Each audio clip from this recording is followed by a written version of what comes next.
जाऊ दे ना बेटा, एवढं काय ब्रेकअपचं टेन्शन घेतो तू? इतकं डिप्रेशन मध्ये नको जाऊ. आपण दुसरी पटवू ना. एक वर्ष काय तेलन पडतंय का रे बेटा? तू कॉलेजला नाही गेला का? नाही, मग तुला जर व्यवसाय करायचा असेल ना तर आम्हाला आत्ताच सांग, आम्ही सपोर्ट करू ना तुला. व्यवसाय टाकून देऊ. हे की बघ, तुला मॅच बघायची होती ना? हो, पण तुझी सिरियल मी नंतर बघून घेईल. ओळख बरं मी काय आणलंय तुझ्यासाठी. काय? अरे स्नीकर्स. तू हेच बघत होता ना त्या दिवशी. थँक्यू. काय कोण आहे? तुला आजची भाजी आवडली नाही ना? नाही. ज्यासाठी पिझ्झा ऑर्डर केला होता. थँक्यू. का रे, तू पार्टीला जाणार होता ना? का बरं गेला नाही? अरे हेच दिवस असतात मजा करायचे. हवं तर मी पैसे देते तुला. सांग बरं मी तुझ्यासाठी काय आणलं? काय आणलं?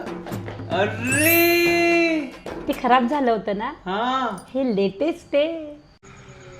अरे तू येऊन गेला हा 2 वाजेशी. मला असं वाटलं रात्रभर पार्टी चालेल. चल ये घरा. दादूचे पप्पा. ओ मी काय म्हणते, त्याचा आत्ताच ब्रेकअप झालंय.